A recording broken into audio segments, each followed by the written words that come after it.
नमस्कार, मैं हूं कंचना झा। आप देख रहे हैं हिमालय टीवी यूट्यूब चैनल और आज मैं बात एक बार फिर से शिक्षकों की ही करने जा रही हूं। शिक्षक और आंदोलन यानी आंदोलनरत जो शिक्षक हैं उनके बारे में कुछ बात करने वाली हूं मैं आज मैं अपनी बात बहुत कम करूंगी और बात उन शिक्षकों की करूंगी जिनसे हमारी यानी हिमालयनी की बात हुई। उनकी बातों को लेकर के मैं आज आपके समक्ष उपस्थित हुई हूँ। आज मैं बात करूंगी उन शिक्षकों की जो आंदोलन में शामिल हैं और एक उम्मीद, एक आशा को लेकर आंदोलन कर रहे हैं। कुछ ऐसी महिला शिक्षिकाओं की मैं बात करूंगी जिन्हें इस आंदोलन में भाग लेने के कारण अपने ही घर और परिवार के विरोध का सामना करना पड़ रहा है। कुछ ऐसी बातें करूंगी उन शिक्षकों की जिन्होंने अपनी पूरी युवा अवस्था इस पेशा में कुर्बान कर दिया, लेकिन बदले में कुछ नहीं मिला। बहुतों के चेहरे पर आज उदासी नजर आई। वो महंगाई को लेकर पीड़ित हैं, उन्हें चिंता है अपने बच्चों के भविष्य को लेकर, उन्हें चिंता है अपने आने वाली पीढ़ी को लेकर। वो मजबूर हैं सड़क पर आने के लिए। कहते हैं कि वो चाहते नहीं हैं कि इस तरह सड़क पर आंदोलन करें, लेकिन वो बाध्य हैं इसके लिए। उन्हें मरना मंजूर है अब, लेकिन इस तरह वो बार बार अपना अपमान सह नहीं सकते।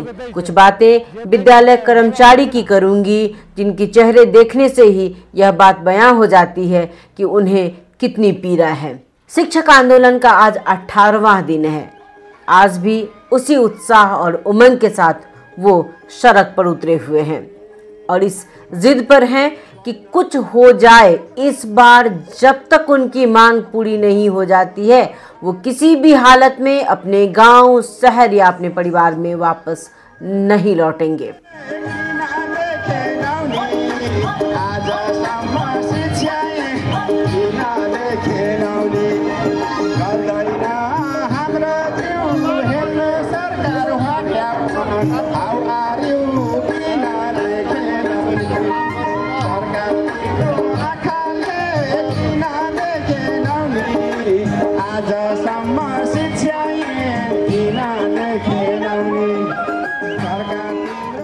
सप्तरी सुरुंगा गांव पालिका के विद्यालय कर्मचारी बलराम यादव की आंख भर आई थी जब हम उनसे बात कर रहे थे। रूंधे गले से उन्होंने बताया कि 24 वर्ष हो गए इस पेशा में, अपनी पूरी जवानी तो इसे दे दिया। चाहते तो कहीं और भी काम कर सकते थे, लेकिन नहीं कर पाए, इस क्षेत्र को ही चुना और अब तो काम करने की उम्र भी चली गई है। अब क्या करेंगे? वेतन इतना कम मिलता है कि घर चलाना मुश्किल हो जाता है। 24 वर्ष हमारा स्कूल में काम करा भगले, लाइफ बर्बाद भगले। 500 से शुरू के लिए हमारा 500 में नियुक्ति भेले। 500 में नियुक्ति भेले सर, महंगाई के हिसाब से 12-13 हजार 14 हजार रुपया दै छै। बच्चा सब जे छै 8,000 अहाँ के केंद्र से दै छै सर। अच्छा, बुझलिए। 7,000 जे 7,000 जे छै से स्थानीय से दै छै। तो कते स्थानीय से देबो न करे छै सर, लेकिन हमरो के दै छै, जे दै छै से बड़ा पड़ते ना। उनकी आंख भर आई थी, गला बिल्कुल भराया हुआ था और वो कह रहे थे बच्चे हैं, पढ़ाई लिखाई है, कपड़ा लत्ता है, घर परिवार है, माँ बाप हैं घर में, कितनी सारी ज़रूरतें हैं, खेत खलिहान भी ज़्यादा नहीं है, इसी पैसे का आस है। लेकिन क्या करें, तलब इतना कम है, वेतन इतना कम है कि कभी ज़रूरतें पूरी होती ही नहीं हैं। महंगाई इतनी बढ़ गई है, लेकिन तलब वही पुराने ढर्रे का है। आप देखियो अगर महंगाई के हिसाब से देखियो अत्ते के अभाव भगल से, धिया पुता के पढ़ाई लिखाई सब हेम्फर भगले, मैनेजमेंट करे ले अवरोध भगल से। इस आंदोलन में हम बहुत उम्मीद से आए हैं, अपना गुजारा तो जैसे तैसे कर लेंगे, लेकिन बच्चों के भविष्य को लेकर के चिंता हो रही है। उन्हें ढंग से पढ़ाना लिखाना जरूरी है। चाहता हूं कि वो अच्छे पद पे पहुंचे। पता नहीं सरकार क्या फैसला करेगी, अभी तक हम इसमें स्पष्ट नहीं हो पाए हैं। इसी तरह एक और शिक्षक लाल बाबू गुप्ता का कहना कि हम नया शिक्षा ऐन लागू करने की मांग कर रहे हैं। उनका कहना है कि हम नया शिक्षा ऐन चाहते हैं। ये जिस शिक्षा ऐन को लेकर हम चल रहे हैं ये कोई आज का नहीं है, ये तो राजतंत्र के समय का शिक्षा ऐन है। ये समय बदला, परिस्थिति बदली, शासन बदला, संविधान बना, संहिता आई, लेकिन शिक्षा ऐन वही है। इसमें कोई परिवर्तन नहीं हुआ, जबकि समय के साथ इसमें भी परिवर्तन आना चाहिए था। जब तक मांग पूरा नहीं होगा तब तक हम लोग मैदान नहीं छोड़ेंगे, इस उद्देश्य से आंदोलन में लगे हैं। ऐसा करने की नौबत क्यों आया कि जब राजतंत्र का सरकार था और नेपाल के अनुसार विक्रम संवत 2028 साल में जो शिक्षा ऐन दिया, शिक्षा का नियम कानून बना, उसी कानून के आधार में आज तक शिक्षा चल रहा है। जबकि शिक्षा में 28 साल के बाद 42 साल में व्यवस्था परिवर्तन हुआ शिक्षा का, और व्यवस्था परिवर्तन होके जब राजतंत्र समाप्त हुआ, बहुदलीय व्यवस्था आया, अभी गणतंत्र आया, लेकिन शिक्षा ऐन वही पुराना चल रहा है। तो आम नेपाली शिक्षक का कहना है कि व्यवस्था जैसे परिवर्तन हुआ उसी तरह से शिक्षा ऐन को भी परिवर्तन कर दीजिए, लेकिन ऐसा हो नहीं पा रहा है क्योंकि सरकार जो है वो गहरे नींद में है। तो हम इस परिवर्तन की आस कर रहे हैं।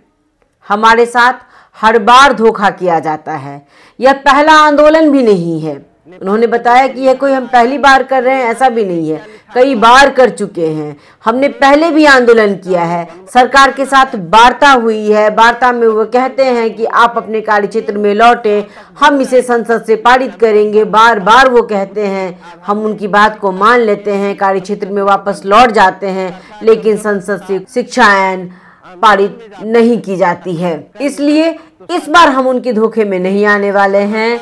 हम हर हाल में आंदोलन करेंगे, चाहे जो हो जाए। हमारी मांगे जब तक पूरी नहीं होती हैं, हम किसी भी तरह से अपने घर वापस लौटने को तैयार नहीं हैं। शिक्षकों से बातचीत करने के क्रम में यह भी बात आई कि अभी विद्यालय भरना की बात आ रही है, बच्चों के भविष्य की बात है, आपको विद्यालय में होना चाहिए था, विद्यार्थी के भविष्य की बात है।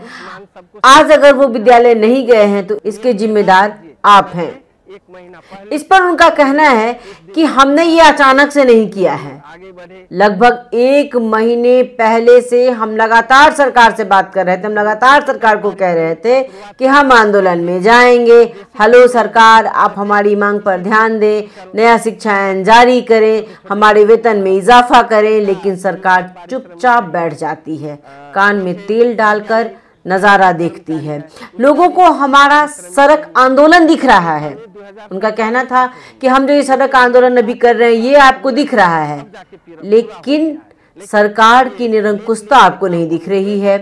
सरकार को पहले से मालूम था कि हम आंदोलन करेंगे, लेकिन हर बार की तरह इस बार भी उसने इसे अनसुना कर दिया है। अपने अधिकार के लिए, न्यूनतम वेतन के लिए हमें सड़क पर आना पड़ रहा है, इससे बुरा क्या हो सकता है।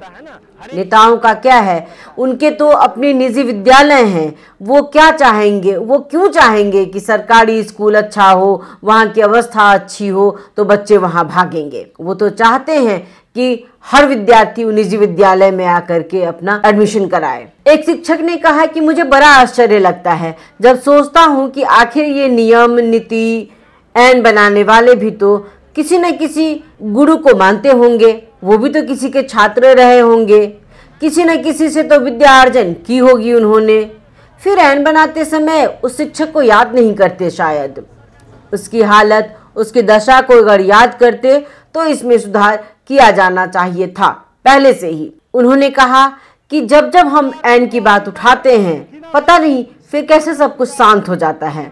जब हमने उनसे पुलिस प्रशासन, पुलिस कर्मचारी के व्यवहार के बारे में पूछा तो उन्होंने कहा कि इनका व्यवहार बहुत अच्छा है। कुछ हमारे पूर्व छात्र हैं जो हमें बहुत आदर मान सम्मान देते हैं, वो कहते हैं कि आप शांतिपूर्वक आंदोलन करें, वो हमें कभी तंग नहीं करते। कुछ ऐसे भी पूर्व छात्र हैं जो विदेश में रहते हैं, वहाँ से हमसे बात करते हैं और हमारा हौसला अफजाई करते हैं, कुछ आर्थिक मदद भी करते हैं। अब कुछ बातें मैं महिला शिक्षिकाओं की करूँगी। उनकी अवस्था कुछ अलग है। अपने आंदोलन को लेकर वो चाहती हैं कि इस बार बिना किसी निष्कर्ष के वो घर न लौटे, क्योंकि घर परिवार को छोड़कर आज 18 दिन से वो काठमांडू में हैं। बच्चों को साथ लेकर नहीं आ सकते हैं ना आंदोलन में, इसलिए पूरा ध्यान वहीं घर पर और बच्चों पर ही रहता है। कास्की की सरस्वती सुवेदी कहती हैं कि क्या करें, हम कहाँ चाहते हैं कि हम अपने परिवार बाल बच्चों को छोड़कर यहाँ ऐसे सड़क पर बैठे रहें, लेकिन बैठना पड़ रहा है, बाध्यता है हमारी। सरकार ने बाध्य बना दिया है सड़क पर बैठने के लिए। कुछ महिलाओं ने बताया कि हमें तो हमारे परिवार वालों का भी साथ नहीं मिल रहा है। घर वालों का कहना है कि क्या करना है आंदोलन में जाके, कुछ नहीं होने वाला है। सास ससुर घर के बाकी लोग गुस्सा करते हैं, ज़्यादा बोलो तो सीधे कहते हैं छोड़ दो नौकरी। कहना कितना आसान है, छोड़ दो, जबकि सच्चाई यह है कि हम घर बाहर दोनों को अच्छी तरह से संभाल लेते हैं। अभी यहाँ आना था तो इसके लिए भी कोई तैयार नहीं था, हम आ तो गए हैं, और अगर सरकार ने हमारी मांग पूरी नहीं की तो घर के गुस्से को भी हमें ही झेलना पड़ेगा।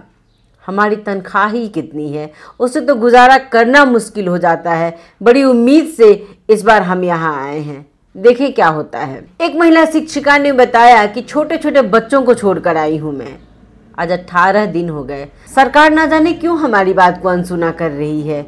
वो तो अभिभावक है ना हमारी, अपने बच्चों के साथ कौन ऐसा करता है। बार बार वार्ता में बुलाते हैं, कहते हैं आपकी मांग पूरी करेंगे, लेकिन करते नहीं हैं। हर बार की तरह, न जाने इस बार भी क्या होगा। कितनी महिला शिक्षिकाओं ने बताया कि घर के लोग उनका फ़ोन नहीं उठा रहे हैं, उनसे बात नहीं कर रहे हैं, वो नाराज़ हैं उनके काठमांडू आने पर। लेकिन उनका कहना है कि हम क्या करें, हमारी मजबूरी है। ये हम किस किस को बताएं, अपने घर वालों को समझाएं, सरकार को समझाएं, यहाँ सड़क पर बैठकर हम कितनी पीड़ा में हैं ये किसको बताएं। तनहू की तारा कुमारी कहती हैं कि हमें बहुत गर्व है अपनी शिक्षण पेशा को लेकर। मेरे विद्यालय में मेरे बच्चे मुझसे बहुत प्यार करते हैं। नया शिक्षा आइन में हमने इस बात को भी रखा है कि नियुक्ति के समय हमारे घर का भी ध्यान रखा जाए। ऐसे तो ये सुविधा दी गई है कि आप जगह चुन सकते हैं, लेकिन फिर भी विद्यालय घर से काफ़ी दूर हो जाता है, जिससे बहुत परेशानी होती है हम शिक्षिकाओं को। तो नियुक्ति को सहज बनाने की बात भी नए ऐन में रखी गई है। ये तो हुई शिक्षिकाओं की बात। अब मैं फिर से एक बार शिक्षकों पर आती हूँ, जहाँ बात हुई सुरुंगा नगर पालिका सप्तरी के सत्यनारायण चौधरी से। उन्होंने भी एक ही लाइन में एक बात कह दी कि ये हम खुशी से नहीं कर रहे हैं, बाध्यता है हमारी कि हम विद्यालय छोड़कर सड़क पर हैं। ये हमारे लिए भी बहुत बुरी बात है। आंदोलन को आह्वान गर्नुभएको छ, यो हाम्रो रहर होइन, यो हाम्रो बाध्यता हो र सरकारले हामीलाई यो आंदोलन गर्न बाध्य बनाएको हो। हम नहीं चाहते कि हम अपने विद्यालय को छोड़कर के सड़क पर इस तरह से आंदोलन करें, लेकिन क्या करें, सरकार ने बाध्य बना दिया है हमें। हमारा उद्देश्य है बच्चों को अच्छी शिक्षा देना, लेकिन जब हम ही कमजोर हैं तो हम उन्हें शिक्षा क्या देंगे। जो तनख्वाह है क्या उससे अच्छी जिंदगी जी सकते हैं हम? जब हम ही स्वस्थ नहीं हैं, जब हम ही खाली पेट हैं, जब हमारा ही पेट खाली है, तो हम उन्हें शिक्षा क्या देंगे। सरकार को समझना होगा कि ये हजारों की भीड़ है, हमारी मांग पूरी होनी ही चाहिए। हम शांतिपूर्ण तरीके से मर्यादित होकर आंदोलन कर रहे हैं। हम शिक्षक हैं, हम हिंसा नहीं कर सकते, लेकिन हमारी मांग पूरी करें ये सरकार। इसके लिए हम 18 दिन से सड़क पर हैं और न जाने कितने दिन हमें यूं ही रहना होगा। ये राज्य का दायित्व है, ये राज्य का दायित्व है कि हमारी मांग को वो व्यवस्थित करे। यहाँ किसी का कोई राजनीतिक स्वार्थ नहीं है। इसी तरह एक शिक्षक ने यह भी कहा कि आपने गौर किया है कि शिक्षक की नौकरी कोई नहीं करना चाहता है। अब बहुत से ऐसे लोग हैं परीक्षा पास करने के बाद भी सुब्बा और खरदार में चले जाते हैं, क्योंकि वहाँ की सेवा सुविधाएं ज़्यादा हैं। आपके पास पैसा है तभी सब कुछ है। अब मैं आपको कुछ वीडियो क्लिप भी दिखा रही हूँ। हालांकि बीच बीच में हमने इस वीडियो क्लिप को चलाया भी है, और इस वीडियो क्लिप की मैं खास बात ये करने जा रही हूँ कि शिक्षक आंदोलन, जहाँ इतनी सारी पीड़ाएं हैं उनके पास, फिर भी वो मस्त हैं, वो निराश नहीं दिख रहे हैं। आशा की नई किरणें उनके चेहरे पर दिखाई दे रही हैं। वो नाच गान कर रहे हैं। वो नहीं चाहते हैं कि उनकी उदासी को देखकर उन्हें कोई बेचारा कहे।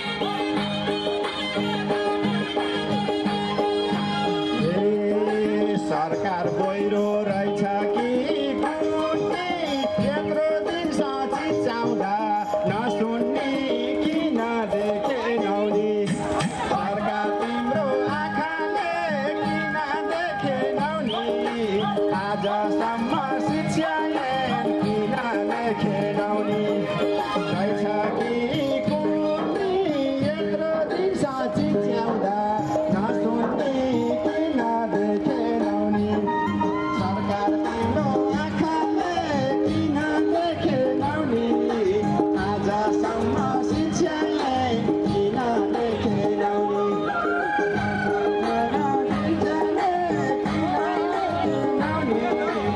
आजसम्म शिक्षाले किन देखेनौ नि। सरकार से वो अपनी बात मनवाना चाहते हैं, लेकिन किसी हिंसात्मक आंदोलन से नहीं। वो शिक्षक हैं, अपनी मर्यादा जानते हैं। सरकार से नाराज हैं, लेकिन तोड़फोड़ या उग्र होकर आंदोलन नहीं कर रहे हैं। कहें तो आंदोलन का एक नया स्वरूप दिखाई दे रहा है।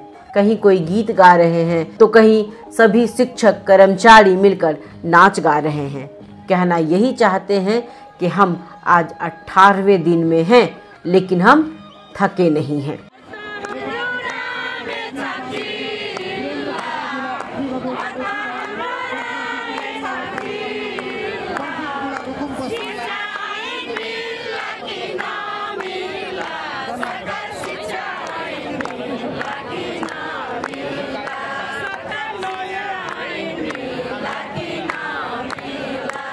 कल रात भी प्रधानमंत्री ओली और शिक्षक महासंघ के बीच बातचीत हुई थी, लेकिन बिना किसी निष्कर्ष के यह बैठक समाप्त हुई। वो आज भी आंदोलन में हैं। अपनी मांगों को लेकर वो अडिग हैं। उनका कहना है कि सरकार बार बार हमें धोखा देती आ रही है। इस बार हम किसी धोखे का शिकार नहीं होना चाहते हैं। अब हमें आश्वासन नहीं चाहिए। हमारी मांग को लेकर सरकार अभी भी सीरियस नहीं है। वो हमें एक बार फिर धोखा देना चाहती है, लेकिन इस बार हम धोखे में नहीं आने वाले हैं। देखिए, ये आंदोलन की जो यात्रा है वो कब और कैसे ख़त्म होती है। सरकार की नज़रें कब उनकी मांगों पर जाती है। सरकार और शिक्षक के बीच विद्यार्थी के भविष्य को हम दांव पर लगा रहे हैं। इस बात को शिक्षकों को भी समझना चाहिए और सरकार को भी।